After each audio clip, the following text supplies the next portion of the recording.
हमारी तहसील में 2 साल बाद आया। हम 89 दिन तक धरने पर रहे, कई प्रदर्शन करे, कई जुलूस निकाले, सरकार को दबाव में लाए और किसानों के खातों में करोड़ों रुपए डलवाने का काम करा। उसके बाद किसानों की कर्ज माफी का राजस्थान में अखिल भारतीय किसान सभा ने आंदोलन शुरू करा। हम उस आंदोलन के हिस्सा थे। उसी आंदोलन के दरमियान मेरी कॉन्स्टिट्यूंसी का बड़ा गांव रामगढ़, जिसकी तहसील नॉर्थ, वहां बैंक ने लापरवाही से जिस कंपनी का हमारे जिले में ठेका था फसल बीमा का, उसकी बजाय दूसरी कंपनी को प्रीमियम भेज दिया। हालांकि उस समय 2017 का जब किसान आंदोलन था तो उस बैंक से 50 मीटर दूर धरने पर बैठे रहे।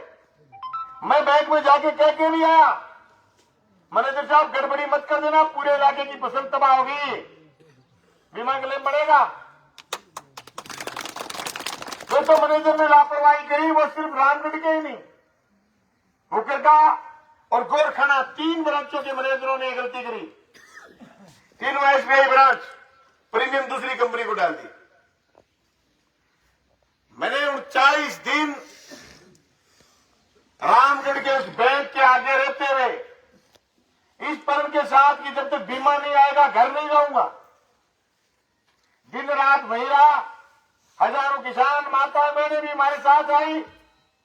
नहीं सिर्फ अपने बीमा क्लेम तीनों ब्रांचों का दिलवाया, बल्कि एसबीआई बैंक ने जो किसानों से ब्याज फालतू लिया हुआ था, हम साथी निर्मल शेर इनसे सीखे कि किसानों की पासबुक में ब्याज फालतू लगा देता है एसबीआई बैंक। हमने न सिर्फ बीमा क्लेम लिया, बल्कि किसानों का करोड़ों रुपए ब्याज वापिस 40 दिन में डलवा करके फिर कर गए। फिर हम विधानसभा पहुंचे, बड़े वोटों से विधानसभा का चुनाव जीते। मेरी कॉन्स्टिट्यूंसी में 1650 करोड़ रुपए बीमा क्लेम 5 साल में, और हमारे जिले में 3900 करोड़ रुपए बीमा क्लेम, जिसमें नौर, भादरा और पल्लू जो पूरा बरानी क्षेत्र था, पूरे में इतने पैसे डलवाए कि आप भादरा के बरानी क्षेत्र के गांव में चले जाओगे, आपको महसूस होगा कि पंजाब के गांव में ऐसे जोरदार मकान, लोगों का जीवन रहन सहन बदल गया। उसकी वजह थी हमारी निरंतर मॉनिटरिंग, देखभाल। आज फसल किसान की बोरी कुछ खुड्डों में रह गई, कुछ खुड्डों से ऊपर आई, तो आपकी जगह शादी की हालत है, क्या कुआं नहीं है, शादी खत्म हो गई, अभी धूप आएगी, ये पैर फेर देना चाहिए, इस पर चले नहीं निकलेंगे इसमें, ऐसी हालत हमारी हो जाती। आई बार का मैंने बीमा क्लेम लिया, करोड़ों रुपए लिया, 250 करोड़, 200 करोड़, 249 करोड़, 302 करोड़, 308 करोड़, यूं भी। मैं तो आप साथियों से कहना चाहता हूं, मैं सारे काम मेरी कॉन्स्टिट्यूंसी में जितने गिने करे, मैं इसी काम के बल पर ही मेरे वोट पड़े नहीं। भादरा में रिवाज कि एमएलए जो है उसके वोट घटते, फिर 20,000 वोट बढ़े।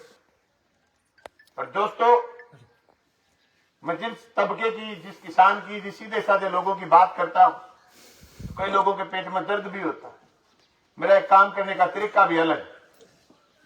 मेरे पास कोई बूढ़ा आ गया, बुजुर्ग आ गया, कोई नौजवान आ गया, काम है उसका पटवारी से, तहसीलदार से, एसडीएम से, बैंक से, मैं ये नहीं पूछता कि तू किसके साथ आया, तो फलाने को क्यों नहीं लेके आया, अगले का काम कर दिया, अगला चला गया। दिन में 500 लोगों को रोज यूं सुनता है। मेरे वोट तो बटे इस पैटर्न से कुछ लोग नाराज यूं हो गए कि हमारी चौधर खत्म हो गई। मैं तो ये कहता हूं भाइयों, चौधर किसान के आज के दिन है ही। हमारे किसानों की डीआर की कोई नई बैंक ढूंढ ली बैंकों ने, बेईमानों, जमीनें नीलाम कर रहे हैं किसानों की। मैं छोटे मुंह बड़ी बात नहीं करना चाहूंगा, फिर भी 5 साल में मैंने मेरी कॉन्स्टिट्यूंसी के, आधी कॉन्स्टिट्यूंसी मेरी नहरी, 10-10, 20-20 लाख रुपए की केसीसी लोगों ने उठाई हुई है। जो नहरी क्षेत्र उसमें फसल बीमा क्लेम नहीं आता, आज तो थोड़ा आता है, कोई एक आधी फसल का आता है, उसे केसीसी पूरी रोल ओवर नहीं होती। लेकिन मैंने 5 साल में किसी बैंक से किसान की केसीसी में कुर्की का कै लिखा हुआ नोटिस नहीं छापने दिए। दोबारा चैलेंज देता हूं मैं, 5 साल में कुर्की का कै लिखा हुआ नोटिस नहीं छापने दिया मैंने 5 साल में। ये हमारा खौफ था। हमने प्रशासन को कहा किसान के पास बैठिए, रोल ओवर करने के लिए उसको तैयार करिए, अगर उसका खाता एनपीए होगी तो उसकी छूट करिए, आप जमीन की कुर्की का नोटिस मत निकाले नहीं। मैं दावे के साथ कह सकता हूं, अगर हिंदुस्तान की पार्लियामेंट में बलवान पूनिया पूछा तो बिना लाग लपेट के हिंदुस्तान के किसान का वो दर्द, जिस किसान की 1 लाख, 2 लाख, 3 लाख, 5 लाख रुपए की कर्ज में जमीन नीलामी के कागज निकल जाते हैं, और दूसरी तरफ बड़े बड़े पूंजीपतियों के हजारों लाखों करोड़ रुपए एनपीए हो जाते हैं, जिसको बोलते हैं बट्टे खाते में चले जाते हैं, यानी पैसे लिए तो थे, ये दे नहीं सकते। किसान का पैसा बट्टे खाते में सरकारें नहीं डालती, क्योंकि ये जीवड़ा बड़ा सीधा साधा, इसकी पैरवी करने वाले लोग बहुत कम है। चुनाव के समय आते तो किसान की बात करके, लेकिन फिर वोटों के बाद जैसे पार्टी कहती है तो पार्टी के हिसाब से चलने लग जाते हैं। सुप्रीम कोर्ट ने अभी परसों पल्ले ने फैसला दिया, इलेक्ट्रोल बॉन्ड बंद करा। इलेक्ट्रोल का मतलब चुनावी, बॉन्ड का मतलब एक पत्र, एक चुनावी दान पत्र, यानी बड़ी कंपनियां बड़ी पार्टियों को चुनावी दान करती थी, जिससे उनके टैक्सेस कम हो जाते।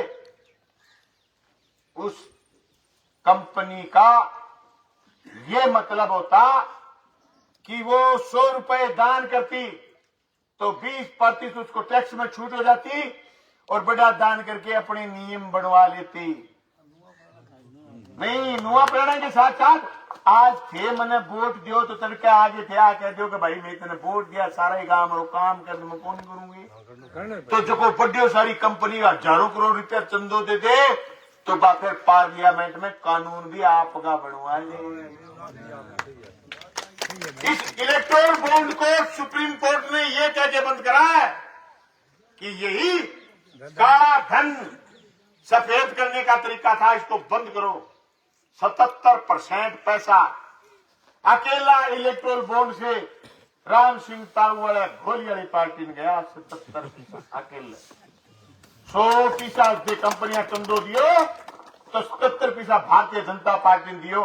जब जगह की खावे बाजरी, बोलो बजावे हाजरी, सारा नियम बने पक्ष में। सारे जी कोई न्यू गलत फहमी हुए कि थारी आठू ले गिर बा मेड़ू सिर तक की जमीन के बीच में जो कोई प्लांट लागनो है, क्या को हूं तो जमीन दू कोनी, तो भाईला थारो आधार कार्ड है ना, आधार कार्ड और थारो बैंक को खातो और थारी जमीन से ऑनलाइन है, थाने नोटिस को देनी, सीधा डीएलसी रेट का पीछा ठोकते थारे बैंक में, और थाने न्यू कहो जमीन खाली करो। ये सीधा 2013 का जो कानून था भूमि अधिग्रहण का, वो निरस्त कर दिया पार्लियामेंट में। 2013 का जो कानून था भूमि अधिग्रहण का, उसमें यह था कि 70%, 80% किसानों की सहमति चाहिएगी, और डीएलसी रेट नहीं, बाजार रेट के हिसाब से मुआवजा देना होगा, या फिर डीएलसी रेट का 3 गुना मुआवजा देना होगा। ये सारे कानून निरस्त हो गए। ये कानून बनाने का काम हिंदुस्तान की पार्लियामेंट करती है। भाइयों, मैं तो आपसे कहना चाहता हूं, आपने 25 साल एक परिवार को पार्लियामेंट भेजा। मैं समझता हूं राम सिंह जी के परिवार का, भारतीय जनता पार्टी के इस नेता का सिर्फ मोह कान देने के अलावा दूसरा कोई उपलब्धि मैं नहीं मानता। 5 साल में 25 साल में इनकी कोई उपलब्धि है। कोई बुढ़ा चल गया, मोह कान जरूर दे दी होगी, इसके अलावा इन्होंने कुछ नहीं करा। कोई एक चीज, अभी मैं डुगराना गांव में था, मेरी कॉन्स्टिट्यूंसी के डुगराना के पास, मैंने डुगराना में इंग्लिश मीडियम स्कूल, डुगराना में उप तहसील, डुगराना के पास बायो एनर्जी से बिजली घर लग रहा है, उसकी चिमनी हो गई 200 फुट ऊंची। मैंने कहा कि मिलने बना बलवान, और चिमनी निकाल दी जगह जगह, जगह जगह सड़कें बना दी, 3 कॉलेज खोल दिए, हॉस्पिटल को उप जिला अस्पताल बना दिया।